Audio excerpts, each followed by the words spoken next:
What's up, Marvelites, and welcome to a brand new episode of the MCUExchange podcast. This is episode 41, and I'm back. Woo!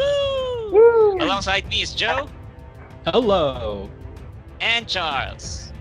What's up? Hey, it's a big week for MCU news here. At this, we enter the final month of the year 2020, which has been a crazy year with the lack of MCU content. Damn. But the MCU news are now spreading like wildfire because first up, we have a lot to talk about, guys, about the Hawkeye Disney Plus series because it's currently starting production. And let's get right to it. First up is it's finally confirmed after several months of rumors, after several months of speculation, and it's finally confirmed that Haley Steinfeld has been cast as the MCU's Kate Bishop. Yay! Yes. In an exclusive report from Murphy's Multiverse, they managed to acquire the very first footage of Haley Steinfeld as Kate Bishop on the set of Hawkeye, and she was seen alongside Lucky the Pizza Dog in a Brooklyn subway, alongside Jeremy Renner's Clint Barton.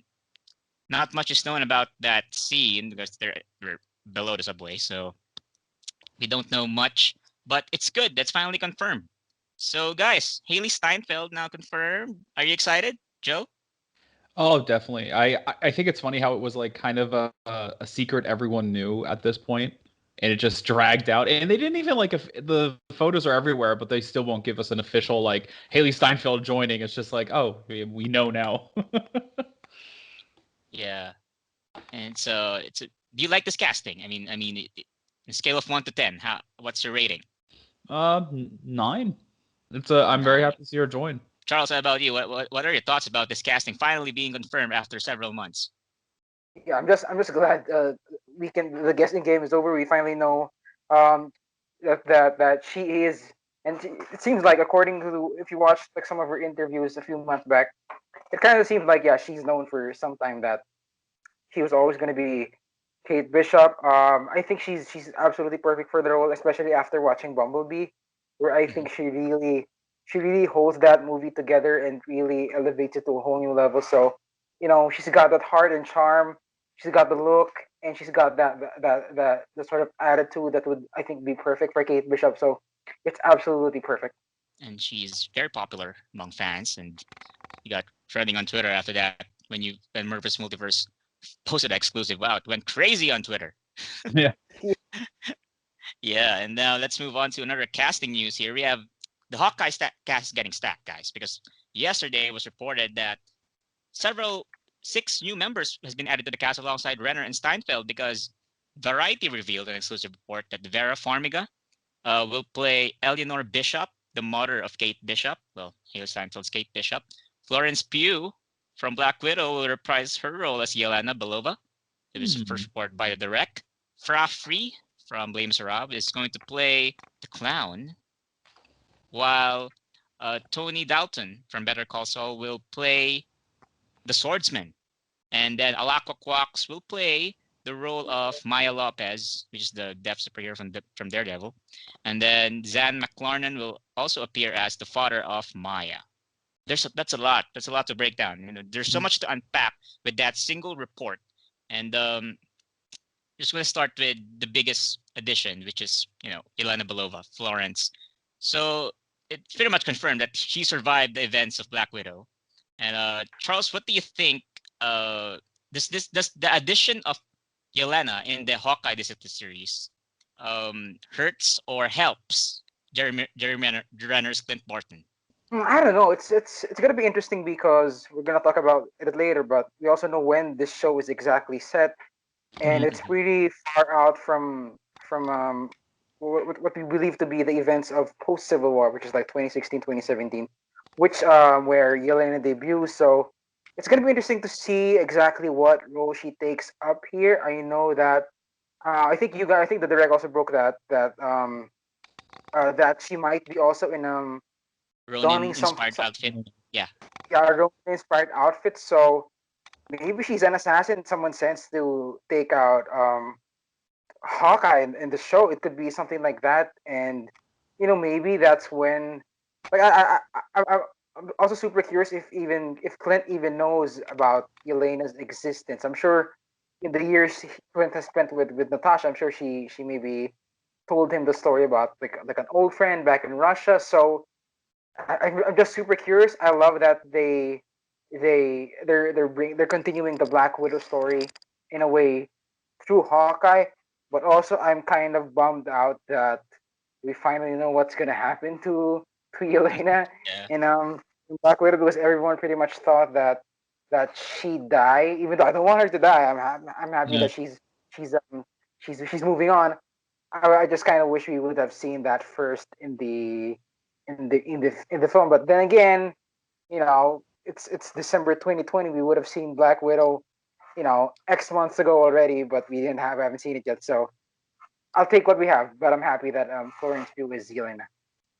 Yeah, in a normal world right now, Black Widow should be in digital already, right? Yes. You'd have In it a on normal, Blu-ray at this point. yeah, we have a physical copy already.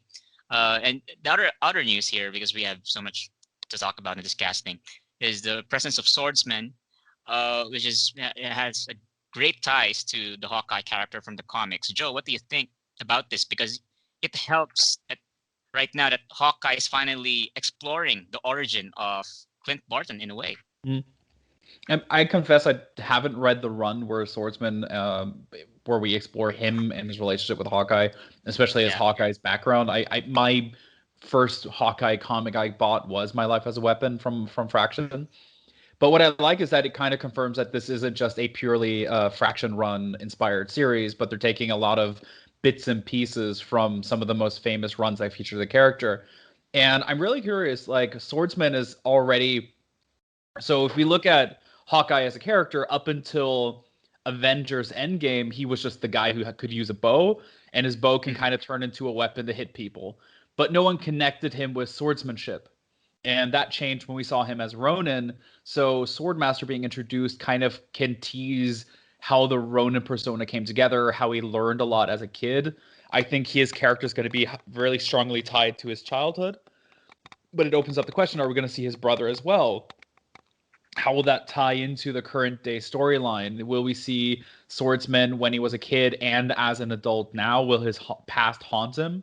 They've been teasing a lot about the Ronin character tying into a lot what the series is doing. And I think this is kind of I think it's a really creative way, because let's be honest, when else are they going to use a character who calls himself Swordsman?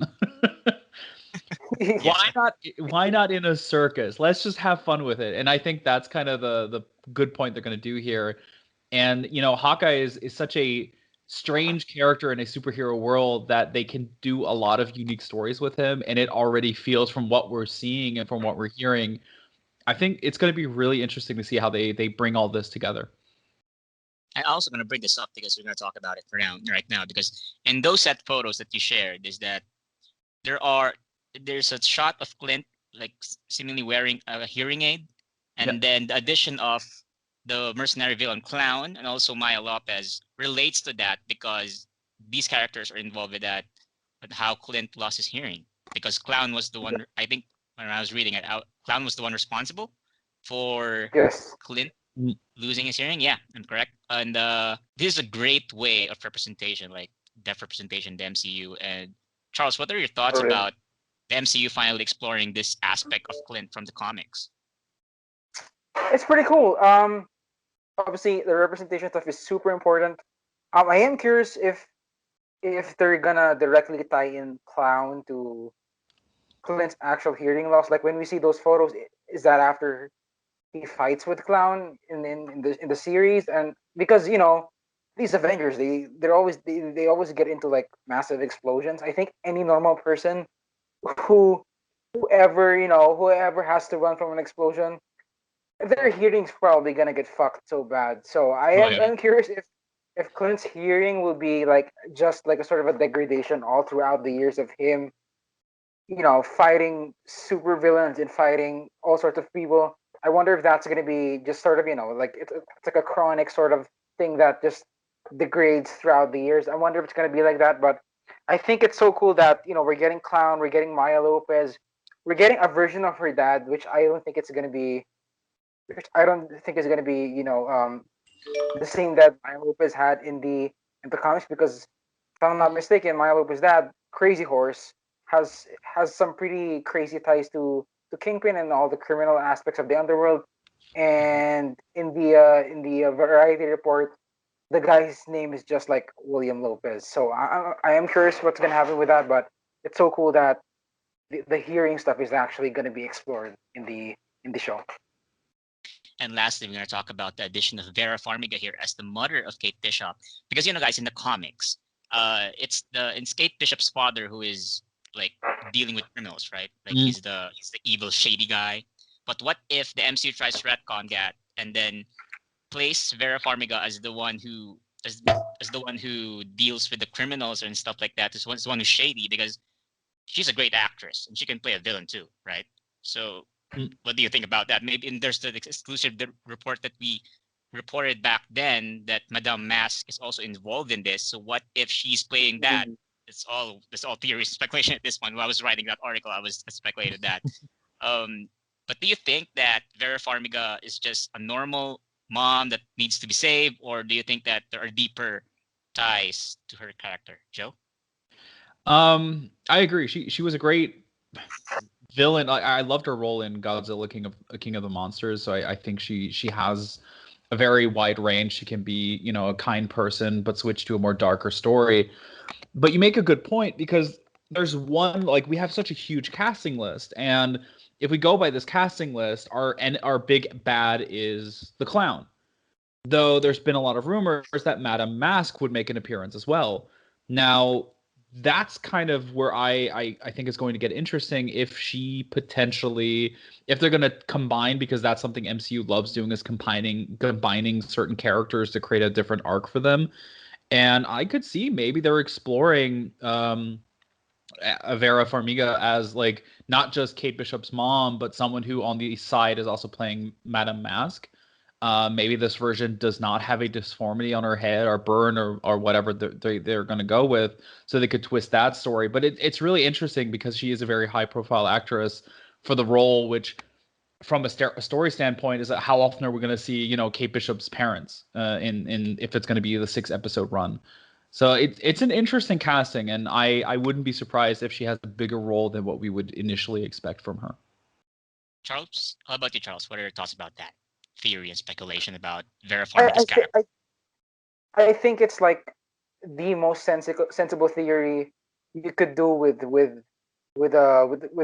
Kate Bishop and her family and the stuff with her dad, because if I'm not mistaken, like I recently read the Hawkeye run. I absolutely do not remember hearing about her mom, other than the fact she's gone. She's not with them. The dad's the one doing shady shit. The dad's, I guess, stepwife is like also super shady. So the fact that they're casting someone as famous as Vera in the show, and we haven't heard anything about her dad, makes me think that they might just streamline this and make Vera Farmiga the I guess one of the big bads here as Madame Mask. I think it's a perfect fit for her. She's a great actress. Obviously, the Conjuring films are always like very very they really showcase what her talents are, and Vera Farmiga. Oh my God! And then she was Madame Mask. Like you cannot ask for anything better. So I hope that she ends up playing Madame Mask, because at this point, if they throw another curveball with that, I might be disappointed because it's such a good idea. I mean, it would be great to also add a personal stake for Kate as well into the story, because that's our big question, is how Kate gets involved in the whole thing. And another tidbit about Hawkeye is we finally know on what year it will be set, because in a new batch of unofficial Hawkeye set photos, it has seemingly confirmed another brief MCU time jump, because the most noteworthy new information from that set photo, because we know Haley Steinfeld and Jeremy Renner are sitting in a alleyway, I think.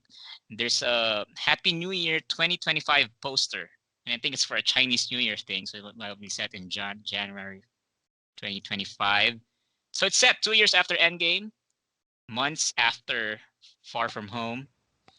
So, Joe, what do you think about that? Is that a good thing, or is that an okay thing? Because timeline-wise, it kind of makes sense, because Clint would have used that break to spend time with his family, and something happened, and then year 2025, he's with Kate. And what do you think about that? It's tough with the timeline is because we don't know. Like Black Widow, which starts the whole thing, takes place before Endgame, or technically in the at one point before even before Avengers in Infinity War. So are all stories going to be, you know, post blip, and that's kind of the thing. Is it good that it's 2 years later? Could be because it gives us some time to see what happens. Like the big question was, how does Clint's family play into the entire story? Now, if it's a few years later, and we kind of have a reasoning, I don't know. He, you know, the Ronin aspect is going to haunt him. He maybe got a divorce with his wife, so they have shared custody, and he's kind of just trying to find himself.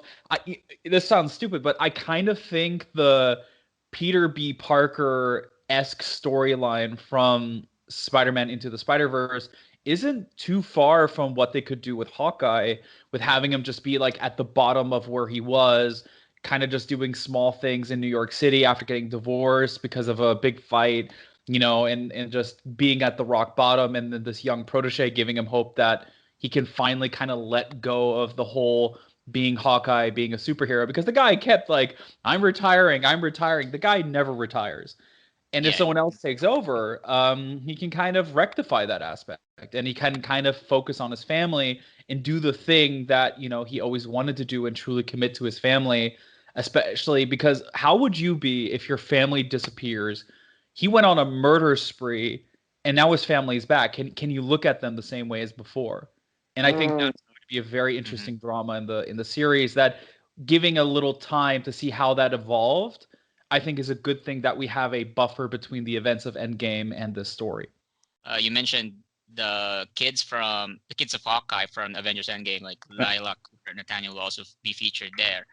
And just moving on to that, Charles, I just want to ask you about that casting bit. How big of a role do you think that these kids will play in the series? Because there's so much moving pieces now. Jeremy Renner, Clint Barnes' family, Kate Bishop's family, tracks with Mafia and yeah, stuff like that. What do you think? I think we're gonna. Assuming they're like 6 episodes, we're probably gonna see them twice in the whole season, maybe. Because in the set photo, it kind of seems like Clint was dropping them off somewhere because they had a bunch Mm-hmm. of bags with them. So maybe they were visiting that in New York or some shit.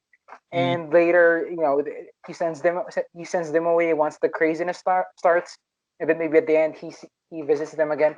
Um, but yeah, with regards to the family thing, it is super curious exactly how they fit into the story. Why is Clint in New York? Did he and his wife divorce? Is it like a thing where Clint has custody of his kids during that particular scene, and he has them over for the weekend? Maybe they're not gonna do that because I know Jeremy Renner has some real life, problems with divorce and custody stuff. So I Yeah. don't see them touching that. So it is truly interesting to see what reason they would come up with how are the kids gonna fit in. But I think they're gonna be somewhat involved in the story. Not super, but if Madame Mask or the clown decides to go fucking off the reservoir and decides to like kidnap Clint's kids, then yeah, I could see them having a big role, but I don't think they're gonna do that. Yeah. It's gonna be a rescue mission if that happens. Yes. Another hostage. Oh no. Oh no. Yeah, And saving the best for last for Hawkeye, we now know Pizza Dog is there. Yeah. Yay. Lucky the Pizza Dog.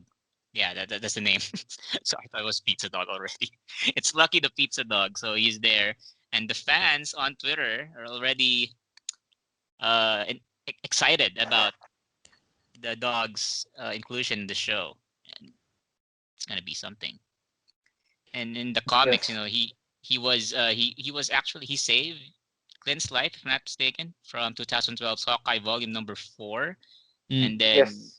when Kate came along, the dog instantly likes her. So the three of them will be the main focus, I think, of the 6 episode miniseries from the Disney Plus side of things, and we'll be excited. Yeah. Yeah. I mean, Joe it's wasn't hmm? as an animal lover, so ask your thoughts about the addition of Lucky here in the Hawkeye MCU series. Um, Funny enough, my cat's name is Lucky, so he's been staring Really? at. Say, he hears it every time. He's like, "What?" It's a great addition because I think one thing these Disney Plus series can do is that they can tell smaller stories. And like with the Avengers, it's a bombastic story. They travel all over the world or they travel through space. And I think the only real animal like focused character was Goose in the MCU. Besides, of course, Rocket Raccoon. But like a animal sidekick who doesn't really talk is just there. And the question is, what are they going to do with Lucky? And I think it's interesting because the set photos show the three of them running or trying to get somewhere really fast.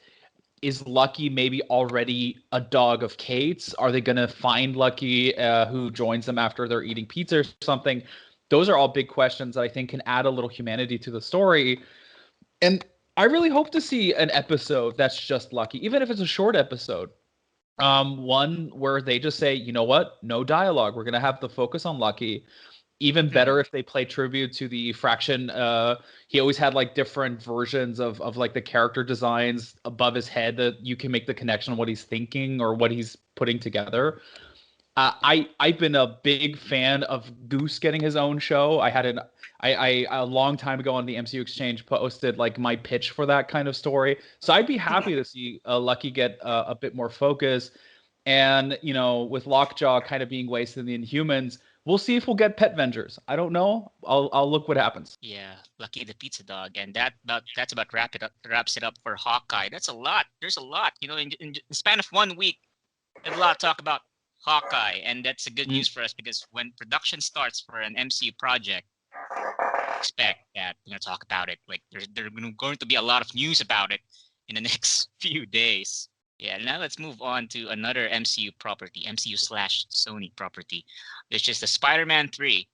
It has been a subject of headlines in the past few months because of the notable casting additions of Doctor Strange and Jamie Foxx Electro, and the rumors about Tobey Maguire, Andrew Garfield.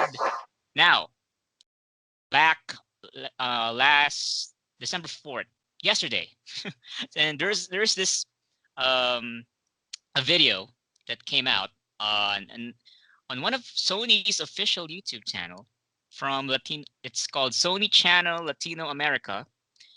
They released a video teasing the inclusion of both Tobey Maguire and Andrew Garfield's Peter Parkers in Tom Holland's Spider-Man 3. The video is, of course, in Latin America. It's in that language. But here's the translated text. I'm going to read it out loud. So when it's translated to English, it reads as follows. So, who is your favorite Spider-Man? You don't have to choose. In the Marvel multiverse, anything can happen. And in Spider-Man 3, it is very possible you will see everyone. Yes, the three Peter Parkers saving the world together. End video. And it's a bunch of montage of Tobey Maguire Spider-Man, Andrew Garfield Spider-Man, Tom Holland Spider-Man. There.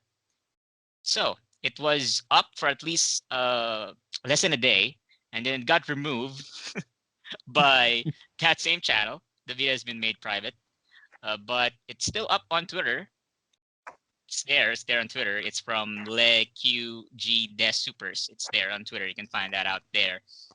Still up. So I don't know, because past rumors, Murphy's Multiverse reported that something is in store for Spider-Man 3, if I'm not mistaken, this weekend at the CCXP virtual event. So, do you think? I'm gonna go again with our previous format: something, nothing, or everything. What do you think about this video, Joe? Something, nothing, or everything? I'll say something. Okay. It's odd that it's an official channel posting that. It seems almost like someone's going to get fired for that if it turns out to be true. It's weird. It's a really like it's ever since the multiverse aspect came out, ever since the ball dropped that Jamie Foxx is returning as Electro, everything was open. Every recast, every returning character, everything, and then the Alfred Molina story came out, so it goes insane. Of course, the idea, you have someone from The Amazing, you have someone from the original trilogy. So why not Tobey Maguire and Andrew Garfield? And I think everyone's been having their eyes out that they potentially show up. There's that cute bit where I think Jimmy Fallon, I'm sorry if I got the wrong Jimmy, but he tries to get it out of Zendaya. So like everyone has their eyes on it. I think there is like a spark of truth to it. Like it's at least has been on the board in some regard. But until we get an official announcement, like a big official statement, I'm trying to be cautious, but it would be insane if it turns out to be true. And it's just really funny that someone accidentally posted that and it must hurt, or someone's like, okay, let's just leave it. No one's spreading it. Let's see what happens. Then it spread like wildfire on social media. Yeah. Let's just see. If it happens, it happens. Whoopsie. Yeah. Charles, how about you? Something, nothing, or everything about the Spider-Verse video? I think it's something because, man, what a fucking stupid move to actually, post that, or on an official Sony, I guess Sony account nonetheless. So, uh, I think the multiverse stuff with Spider-Man has been probably the worst kept secret from Marvel in the past, probably 5 years. Haley Steinfeld's Kate Bishop is like second to that, but man, Sony has done really a poor job of trying to keep this under wraps. You could tell that they're enjoying the buzz that the idea is generating on social media. If they know that they're gonna win regardless, even if it gets spoiled or leaked, fans are gonna fucking not when they see Toby, Andrew, and Tom in one movie. And yeah, the I think it was Kimmel who was trying to get it out of Zendaya. Zendaya being smart Always and Kimmel. being on top of Kimmel, not totally giving into the bait. Super Mm-hmm. good on her part, but the fact that she is very eggshelly, she's very careful, tiptoeing on what she has to say, kind of means there's something going on. Because it's like saying, it's like asking, Josh Brolin, oh, when is Thanos gonna appear in Batman? Like, what the fuck? That's never gonna happen. So Josh Brolin doesn't need to be careful around that kind of question. But because Toby, Andrew, and Tom are it's such a good possibility, Zendaya has to be careful. So I think that the that leaked commercial or promo from Latin America has something to do with whatever Sony is planning for sure. No. Yeah, and it can be revealed as early as this weekend because it's been reported in the past few months that Sony Pictures will have something in store for Spider-Man 3 this for the CCXP virtual event that's currently happening right now. But the Sony panel is not yet, I think, not yet up. Maybe tomorrow or later. I don't know. So, Spider-Man 3, very exciting news. Very stupid mistake on Sony's part. So, let's move on from that. And let's hope the next episode we're going to talk about the confirmation of something Spider-Man 3 related. Who knows? And now let's move on to a big news that will forever change the entertainment industry because, wow, I just want to recap, guys. Before this news was reported, film Twitter was, I think, panicking is the real term for that because they're worried, like, oh no, something's going to be announced, like something's about to go down on that day. It was crazy, crazy hour during that when this news was announced. Okay, so in an unprecedented move, the Hollywood Reporter shared in a report that Warner Brothers has opted to send their entire 2021 film slate, a total of 17 films, to HBO Max for 31 days, the same day they hit theaters. So the aforementioned films include the likes of Matrix 4, The Suicide Squad, Godzilla vs. Kong, Dune, Tom and Jerry the movie, stuff like that. Yeah, and also this is being spearheaded already by Wonder Woman 1984 this coming Christmas because that movie is going to be released the same day on HBO Max and in theaters. And several statements here. Just want to give a quick rundown. Several statements from Warner Media. They mentioned that, and I quote, "This is a creative solution for the unprecedented times, and also this is a unique 1-year plan." Quotation mark. 1-year plan. Okay. And then um, we have it's Warner Brothers Pictures Group chairman Toby Emmerich said that this is a hybrid exhibition model that will best support our films, creative partners, and movie going in general throughout next year. And okay, why are we reporting this? This is not MCU related. No, this is MCU related because what does this mean for the MCU and Disney Plus? And this is going to have a big impact because streaming is the future of movies right now. And Joe, I just want to ask you 1st. Mhm. Do you think that we have an upcoming Disney Investor Day on December 10th? And do you think that Disney will follow this move from Warner Brothers, or do you think that they will stand pat? Oops, wait, we're just gonna see the situation next year before we announce something big like this? What do you think? It is such a hard thing to analyze because we're pretty much at a precipice of how this development is going to go. We're hearing talks about, there's a vaccine until it rolls out. So we're not talking about, December, everything's going to be fine. We're talking about April, maybe May. And that's where we're already kind of breaking into a film's strongest market. But the problem is that Disney Plus is a very different beast to HBO Max. HBO Max is quite expensive. It is on a higher price range.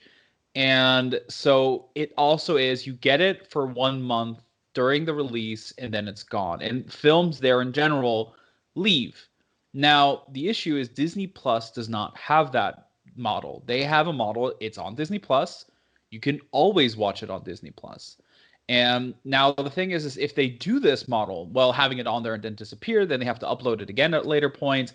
Is that a model that works for their specific streaming service, which is it is not a bad price for what they offer and the family focused entertainment. Now the thing is like Disney isn't just Marvel, isn't just Star Wars, it isn't just Disney movies originals. They now are also everything from 20th century. And so any film that is produced under that banner would also have to follow that. Would they also do that, or will they just do it for a specific segment? And as soon as you start doing that, you kind of roll out into the issues is that we're hearing rumors of them combining Hulu with Disney Plus. We don't have Hulu in Europe, so maybe that turns into what they're calling Disney Plus Star, which will have adult content, R-rated content in it. That they'll combine those in Europe. It's to be honest, it's a complete mess because we don't know what's going to happen. And HBO Max and Warner Brothers just dropped the ball on everyone out of nowhere. I'll say it's a interesting move. I do not think for long term this is going to redefine the market. I do believe that, going back to the cinema will not be the norm. It will probably be a special event for some time because there is a certain hesitancy or a fear of going back because you don't know when everything will be back to normal. But it is going to be about, how can I keep my streaming services going? And I think we're going to see a big revelation on that on Investors Day next week. My guess is their first move is to kind of combine it. Maybe they'll do something with Black Widow, but I don't think we're going to see Black Widow now in December all of a sudden or in March. What I think they're going to do is they're going to tease what potential model they're going to go to, but they're not going to release it until May because they bought themselves pretty much 5 months. We waited over a year now. Why not? If we're going to wait a year, everyone waited half a year longer. Why not wait a little bit longer? So why waste that time range they gave themselves to jump into something that is completely unproven? And before I ask a question to you, Charles, I want to add this update because Aaron Couch of The Hollywood Reporter revealed in a tweet that some partners of Warner Brothers, such as Legendary, were not aware of this said move. So it's like a sudden burst of, I don't know, like, okay, here's our plan. And then you didn't even inform your partners, which is kind of alarming. So Charles, my question for you is, do you think if it's a big if Disney decides to mimic this move, copy this move from Warner Brothers, do you think that it will hurt MCU films? Because just like us here in the Philippines, we don't have Disney Plus, so Yeah. you know where I'm going with that. So the box Yes. office return and stuff like that. What do you think? If they're gonna do this, they have to, fast track the whatever contracts they need to sign internationally to bring people to Disney Plus. Because even though fucking we don't have Disney Plus, so we're forced to fucking seek the Mandalorian elsewhere. But Yeah. if Netflix has shown that, a lot of people are actually willing to pay for the service. Like Netflix is practically a norm. Like I don't know anyone who doesn't have Netflix. Yeah. So, everyone's willing to, fucking pay for this legally and shit, but we just don't have it. So Disney has gonna have to fast track that in order for their rollout to be super successful, especially if they want to compete with with Warner Brothers. But yeah, next year is gonna be such a massive grand experiment. I mean, we're hearing some good news with the vaccine stuff, which unfortunately Letitia Wright doesn't know, and Yeah. things are gonna be as the months come. I think at least I'm hoping that it becomes more hopeful and more positive as far as theaters going back, people going out more safely and whatnot. So it's gonna be a crazy experiment, and I don't think this is gonna be the norm for the next 5 years. Like as soon as things get back to normal, Warner Brothers is gonna fucking backtrack on this idea. Like as they said, it's only a temporary solution, so it's just something to hold us for the meantime. They secured the whole 2021 slate just to be safe. And honestly, I can't wait to see Mortal Kombat at home. That's about wraps it up.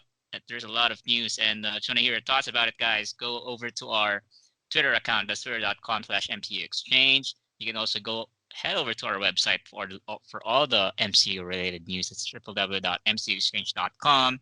You can also follow me on Twitter. That's twitter.com/Aronchino. It's AERONCHINO. You can also follow Joe on Twitter.